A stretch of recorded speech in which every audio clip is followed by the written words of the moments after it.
evening. My name is Jamie Vendel, and this is Kelly Amelie, reporting live from Cuba for ABC News. I'd like to introduce my guests for this evening. We have Fidel Castro. It's nice to have you. How are you? And the man himself, President Kennedy. How's it going? Good. Nice to have you. Thank you. Today we will be discussing the Cuban Missile Crisis. So the Cuban announced that he would be dismantling and returning all the missiles to the Soviet Union, expressing that his trust will be that the U.S. will not invade Cuba. There was also an agreement that the U.S. demanded that the Soviet Union light bombers must be removed from Cuba, and the U.S. assured that Cuba will not be invaded. The Cuban Missile Crisis was the closest the world ever came to nuclear war. The United States Armed Forces were ready and prepared, and Soviet field commanders in Cuba were prepared to use battlefield nuclear weapons to defend the island if it was invaded. But luckily, war was avoided. Even though the U.S. had much stronger missiles than Cuba. Now to our reporter Jamie on the scene. Good afternoon, Mr. Castro. Tell us about yourself.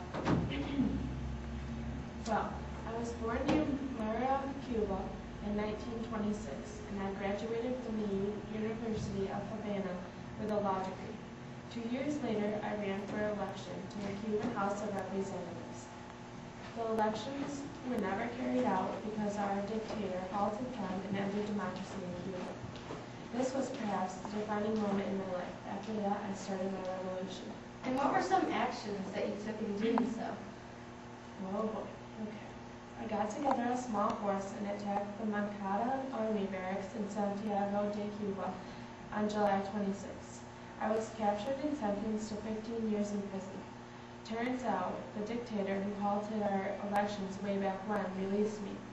Afterwards, I immediately went into exile in Cuba, where I began to train a group of revolutionaries. In December 1956, my forces invaded Cuba. The rebels suffered losses, but many were able to escape to the Sierra Leone strip. Excuse me just a minute. Hello? Hey, what's up? Sorry, we're in an interview, ma'am. Excuse me, you need to hurry this up, I'm in an interview. So when you took control, is that when you took control of the Cuban government? Can you just answer the question? I mean, seriously, we're in an interview here at a women's time here. Excuse me. Okay, bread, water, milk, I got it. I gotta see you I'll see you in a little while, I really gotta go. Yeah, I'm really sorry, honey, I gotta go. This is really important and extremely, like, the time limit is crazy here. I have to go, I'm sorry. Okay, bye, love you. Sorry, my wife knew about it, but I'm really sorry about that. It's alright. Alright, anyways, in December 1956, my forces invaded Cuba. The rebels suffered losses, but many were able to escape to the Sierra Maestra, a mountain range in southeast Cuba. From there, I was able to direct this revolution. Over the next 2 years, I gained support from the Cuban people. On January 1st, 1959, the dictator fled the country. Wow, and was that when you took control of the Cuban government? Yes, it was. Did your relationship with the U.S. fall apart after that? Unfortunately, yes, I took over U.S. oil refineries in Cuba. The United States then stopped buying Cuban sugar, and I responded by taking over all U.S. businesses in Cuba. And I've been in power for the last 35 years since the Cuban Missile Crisis. I have worked to improve education, housing, and health for all Cubans, but I have suffered from a troubled economy. The economy is crazy around here. So, Cuba's struggle for independence and prosperity still continues. Okay, thank you for your time. You explained the Cuban Missile Crisis very well. I'm sure we all understand it very well. Anytime. Have a good day. You too. Thank you.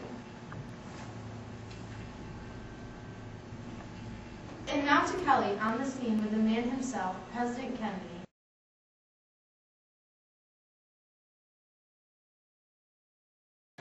So, yeah, Mr. President, it's nice to have you.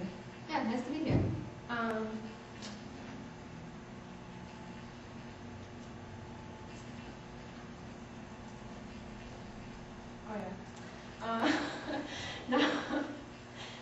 soon as you got news of the missile installations by the Soviet Union and Cuba, you took immediate action, correct? Yes, after that, I quickly organized a group of people to handle the crisis. And after 7 days of debate, I decided to move naval vessels around Cuba. And I was hoping, well, maybe, that I would prevent the arrival of more Soviet offensive weapons on the island.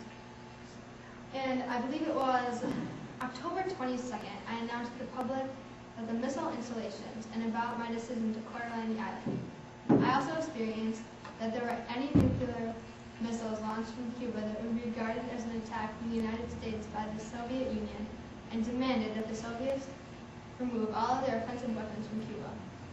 And Krashenek wrote you a letter then, right? Yes, he wrote me a letter and asked that I would remove the Soviet missiles and the personnel the U.S. would promise not to invade Cuba. But he ended up announcing that he would remove the installations and return the missiles to the Soviet Union. Then all ended peacefully. Correct. We agreed not to invade Cuba and the missiles were dismantled. All right, thank you for your time, Mr. President. You are very welcome. All right, thank you. Now back to our headquarters.